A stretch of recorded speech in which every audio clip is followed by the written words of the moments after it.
All right, now let's get to Sani Petty. I'm going to go first because I've got one kind of waiting in the tank. Mine is a sanity corner / I feel petty. It's something that's keeping me sane, but is also causing me deeply petty feelings.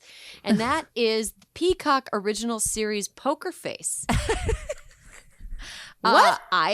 Yes, the Peacock original series Poker Face, starring Natasha Lyonne, who's great in it. She's fantastic in it. If you thought she was good in Russian Doll, this is like the next phase in her evolution of being like a star. Whenever she comes on screen, you're like, there she is. Like, it's Natasha Lyonne. It's a Mystery of the Week show about a woman who has this ability to tell when people are lying.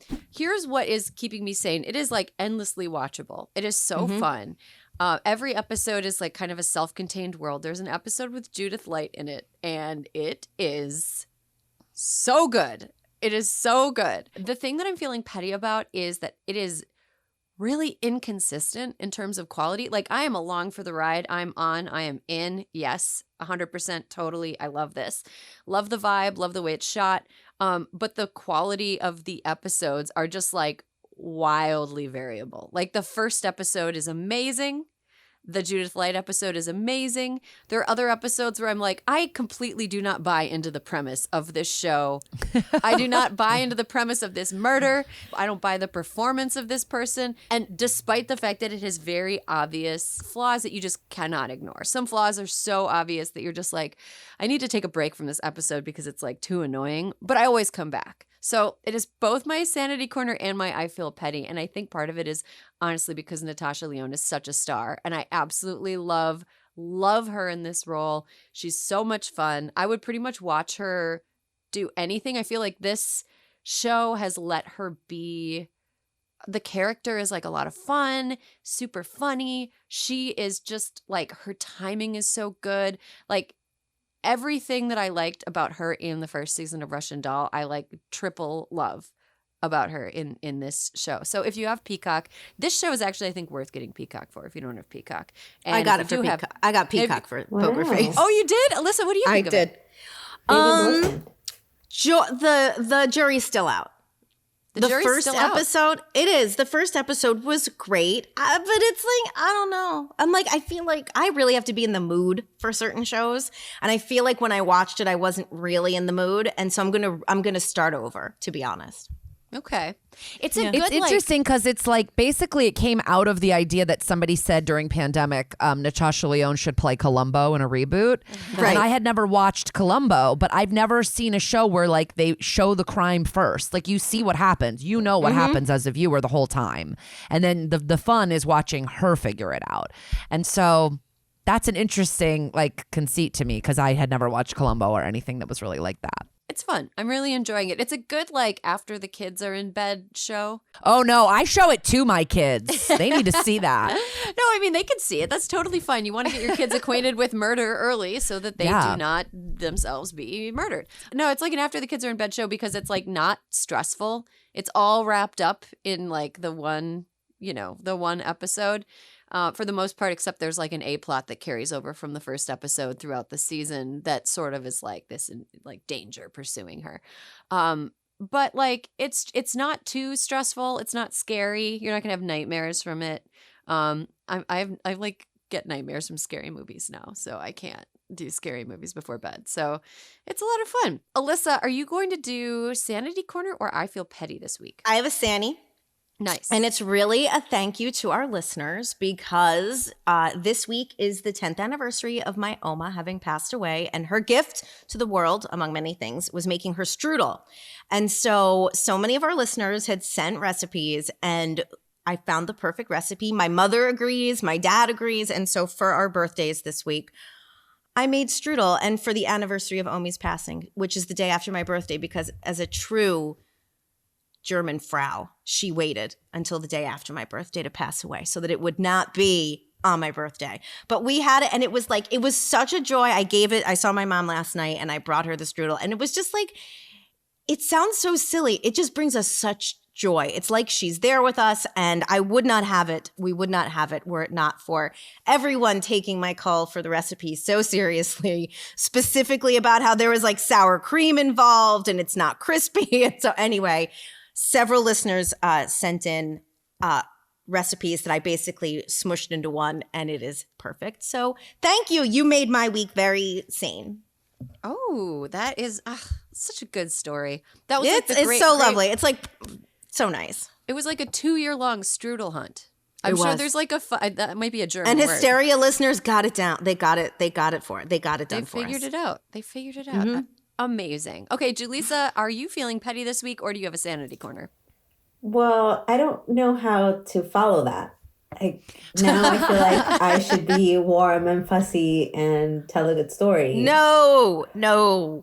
But I have like a stew of I feel petty. It's like I was having a hard time deciding what I should be most petty about, because between Meta announcing that they're also doing this stupid ass verified subscription bullshit, So stupid. and George Lopez basically being like, you have to look out for yourself, and like basically admitting that he doesn't like to help other people come up. And then like between Kendall Jenner fucking laying her eyes on Bad Bunny and you were like, protect Bad Bunny at all costs. Not today, protect him, Satan. but also like, it's also a little bit on him. But like, I get it. I get why Bad Bunny is like making out with Kendall Jenner. I mean, get it in and then get out, Bad Bunny. And like undiagnosed pregnancy pains. And I'm also, I feel I'm making myself feel petty because like I can't, like I feel like I've become that heavy breather on like phone calls, like I'm just like like constant, like I can't breathe normal anymore. So I cannot pick one of those things, but like all of those things are making me feel like incredibly petty. And I forgot, and the Instagram algorithm, which shows me things like 3 days after they happened. And then I go tell Fernando like, hey, did you know this thing happened? He's like, yeah, that happened last week. I saw it on Reddit. And it's like, well, I fucking don't know how to use Reddit. Like I've tried and I just can't figure it out. I need like a pretty pleasingly aesthetic thing to tell me what's going on. So anyways, I am feeling very petty. Probably partly to do with, pregnancy hormones and the fact that like, I feel like there's no more space. There's just like no more space and I have 9 weeks to go.